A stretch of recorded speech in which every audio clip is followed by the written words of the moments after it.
हम प्रभु परमेश्वर को धन्यवाद देते हैं आज की सुंदर सुबह के लिए कि परमेश्वर ने आज की सुंदर सुबह मुझे और आपको दी है कि हम परमेश्वर के पवित्र चरणों में आकर परमेश्वर की महिमा करें। प्रियो, मैं आप सभी का स्वागत और वेलकम करता हूं living Christian movement fellowship ministry Jaipur Rajasthan में।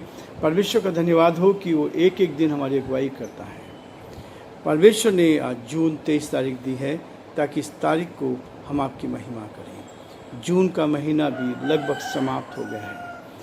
परमेश्वर एक एक दिन हमारे जीवन में लाता है, समाप्त करता है, लेकिन सबसे महत्वपूर्ण बात है कि हर दिन वो मुझे और आपको सुरक्षित रखता है। बहुत सारे लोग हैं जो इस दिन को नहीं देख पाए। मैं बार बार इस बात का जिक्र करता हूँ। ये मुझे और आपको सौभाग्य मिला है कि हम प्रभु की महिमा कर सकें और जो परमेश्वर की इच्छा है उसको हम अपने जीवन में पूरा करें। प्रियो, आज का जो विषय है पतित जीवन में ज्योति। ऐसा जीवन जो टूटा हुआ है, ऐसा जीवन है जो अंधकार में है, ऐसा जीवन जिसमें शांति नहीं है। परमेश्वर हमारे जीवन में पतित जीवन में ज्योति जलाता है, ज्योति देता है। इसलिए मत्ती उसका 18 अध्याय उसके 14 पद में लिखा है, तुम्हारे पिता की जो स्वर्ग में है ऐसी इच्छा नहीं कि इन छोटों में से कोई भी नाश हो जाए। तुम्हारे पिता की एक इच्छा नहीं है, ऐसी इच्छा नहीं कि इन छोटों में से कोई भी नाश हो जाए। परमेश्वर चाहता है कि मेरे और आपके जीवन में आनंद आए, खुशी आए, शांति आए, तसल्ली आए और हम उसी चीज़ को लेकर आगे बढ़ते हैं ताकि हम परमेश्वर की महिमा कर सकें। प्रिय, हमने दूसरा थिस्सलुनीकियों का 30 अध्याय का अध्ययन शुरू किया है और परमेश्वर इसमें हमारी मदद कर रहा है। आज मैं 3 और 4 और 5 पद को आपके सामने पढ़ूंगा। लिखा है, परंतु प्रभु सच्चा है, वह तुम्हें दृढ़ता से स्थिर करेगा।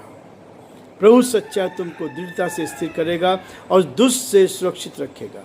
हमें प्रभु में तुम्हारे ऊपर भरोसा है कि जो जो आज्ञा हम तुम्हें देते हैं उन्हें तुम मानते हो और मानते भी रहोगी।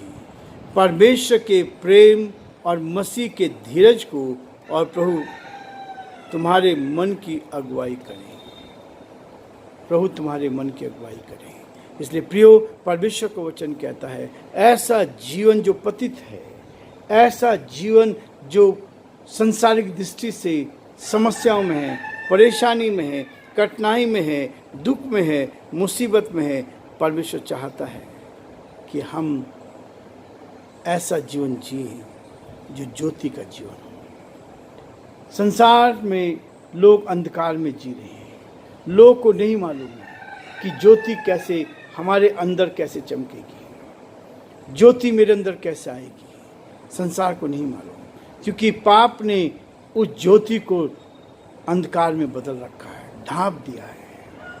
लेकिन जिस दिन प्रभु आएगा उस दिन ये अंधकार दूर होगा। जिस दिन हम अपने जीवन में देखते हैं परमेश्वर अपनी महिमा को प्रकट करता है। कल भी परमेश्वर ने बहुत अच्छा कार्य किया।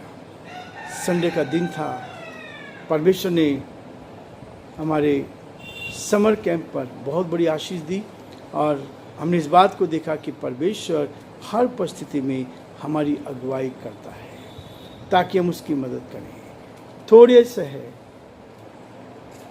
बड़े स्केल में नहीं, लेकिन परमेश्वर चाहता है कि जब आप मन से करते हैं परमेश्वर उस सेवकाई को आशीष देता है ताकि हम परमेश्वर की महिमा करें। और इसी बात को लेकर हमने देखा कि परमेश्वर हर परिस्थिति में हमारे साथ रहकर हमारी अगुवाई करता है, हमारी मदद करता है ताकि हम हर कदम पर परमेश्वर की महिमा करते चले जाएं। पतित जीवन का मतलब है 3 प्रकार के लोग होते हैं जो हमारे जीवन में आते हैं।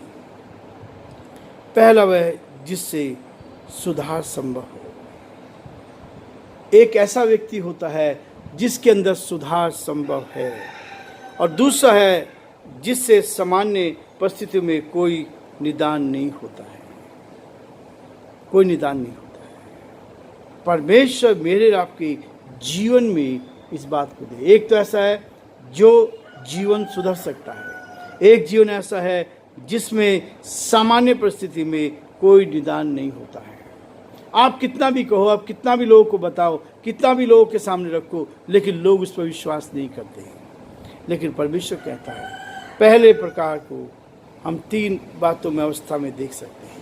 परमेश्वर चाहता है कि ये 3 परिस्थिति क्या होनी चाहिए। पहला है परमेश्वर के प्रति पहला प्रेम कम हो गया हो। परमेश्वर के प्रति पहला प्रेम, हमने जब प्रभु को जाना था तब एक उत्साह था, एक उमंग थी, सब चीज़ थी जीवन में, लेकिन उसके बाद धीरे धीरे ये प्रेम कम होता गया है और आत्मिक जीवन की में रुचि कम होने लगती है। आत्मिक जीवन में रुचि कम होने लगती है। अब वो रुचि नहीं आती। अब संडे का दिन कोई महत्व नहीं रखता, संडे का दिन महत्व नहीं रखता। यही होता है कि जब हम रुचि कम रखने लगते हैं, पहली चीज है परमेश्वर के प्रति पहला सा प्रेम हमारे जीवन में हो, और उसमें जब यह पहला प्रेम नहीं है तो रुचि कम होने लगती है। दूसरी अवस्था ऐसी आती है कि मेरा और आपका जीवन होता है, व्यक्तिगत पवित्रता और पाप पर जय पाने में कमी होने लगती है। मेरा व्यक्तिगत जीवन और उस जीवन में पाप के ऊपर, पवित्रता में पाप के ऊपर जय पाने की कमी होने लगती है।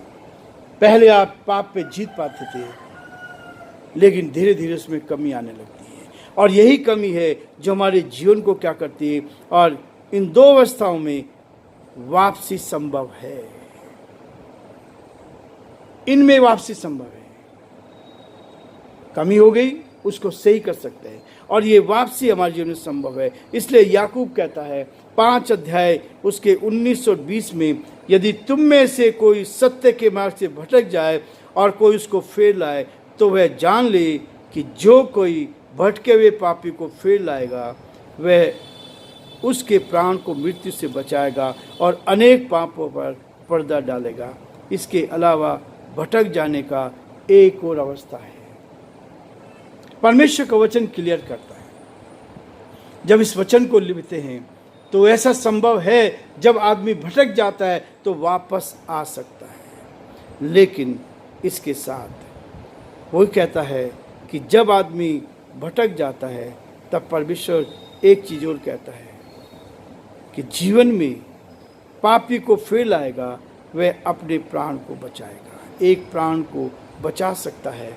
ये मेरे लिए और आपके लिए बहुत ही महत्वपूर्ण है। इसलिए कहता है एक और अवस्था है जिसका चिन्ह है खरे विश्वास से भटक जाना। खरे विश्वास से भटक जाना। जीवन में यदि आप खराई से चल रहे थे और उस खरे विश्वास से आप भटक जाते हैं और असत्य और गलत सिद्धांतों के पीछे हो लेते हैं, असत्य और गलत सिद्धांतों के पीछे आप आ जाते हैं, ये अवस्था बहुत खतरनाक है। प्रेरित पौलुस के इसे आत्मिक कैंसर या सड़ा हुआ घाव कहता है। आत्मिक कैंसर या सड़ा हुआ घाव कहता है। दूसरा तीमुथियुस का 2 अध्याय 17 पद में इस बात को कहता है, परमेश्वर की दया के द्वारा इसका उपचार एक जागरूक बाइबल शिक्षक के से कठिन परिश्रम के द्वारा हो सकता है। जो बाइबल का शिक्षक है उस कठिन, इसका कैंसर का इलाज बहुत कठिन होता है। इसलिए कहता है यह वह शिक्षा है जो धैर्यपूर्वक सिखाएगा। एक शिक्षक जो है धैर्यपूर्वक सिखाएगा। क्या जाने परमेश्वर ने पश्चाताप का मन दे, क्या जाने परमेश्वर ने पश्चाताप का मन दे कि वे भी सत्य को जानने और सचेत होकर शैतान के फंदे से बच निकले, जिसने उन्हें अपनी इच्छा पूर्ण करने के लिए बंदी बना रखा है। दूसरा तीमुथियुस उसका 2 अध्याय उसके 24 और 25 पद में इस बात को हम देखते हैं। शैतान हमें बंदी बना लेता है विश्वास करने के बाद में, और ये बंदी ऐसा होता है, मैंने देखा है अपने जीवन में, मैं व्यक्तिगत दृष्टि से देखता हूँ। कि जो विश्वास में बढ़ रहे थे, मजबूत हो रहे थे, लेकिन अपने स्वार्थ के कारण परमेश्वर को बहुत हल्का कर दिया। परमेश्वर ने रास्ते खोले लेकिन उन रास्तों को ठुकरा दिया, फिर अपने परिश्रम में लगे हैं। वचन तो कहता है, वचन इस बात को कहता है, तुम मुझसे अलग होकर कुछ भी नहीं कर सकते। एक चीज कराता है शैतान, जब आप परमेश्वर से अलग होने लगते हैं तो शैतान आखिरी कदम होता है सुसाइड की ओर ले जाता है। जब आप मेहनत करते हैं, परिश्रम करते हैं, प्रभु को छोड़ दिया, और प्रभु को छोड़ने के बाद शैतान सुसाइड कर लेता है, हमें निराशा की ओर ले जाता है। इसलिए प्रियो, परमेश्वर का वचन कहता है कि एक परिस्थिति ऐसी है जिसमें आप वापस आ सकते हैं, दूसरी परिस्थिति ऐसी है जहां आपने परमेश्वर के प्रेम को कम कर दिया है, संगति कम कर दी है, तो वहां भी आ सकते हैं। लेकिन एक ऐसा है कि जहां से लौटना बड़ा मुश्किल है, उसके लिए बहुत गहरे परिश्रम की आवश्यकता होती है। और इसलिए पौलुस ने बार बार इस बात को कहा है कि शैतान के फंदे से बच निकले, जिसने उन्हें अपनी इच्छा पूर्ण करने के लिए बंदी बना रखा है। बंदी गृह से निकालना इतना आसान नहीं होता है, इसलिए प्रियो, परमेश्वर का वचन मुझे और आपको इस बात के लिए कहता है कि हम परमेश्वर के साथ आगे बढ़कर प्रभु की महिमा करें। आज हम ये रुकना चाहेंगे, कल फिर से आगे बढ़ेंगे। परमेश्वर आप सबको बहुत आशीष दे। एक एक दिन हम आगे बढ़ रहे हैं, और मेरा विश्वास है कि आने वाले समय में इस पूरी बाइबल का अध्ययन हम करेंगे, ताकि 2 बार हम कर चुके हैं, ये तीसरी बार हम कर रहे हैं। परमेश्वर हमारी मदद करें ताकि हम एक एक कदम पर परमेश्वर की महिमा करें। प्रभु आप सबको बहुत बड़ी आशीष दें।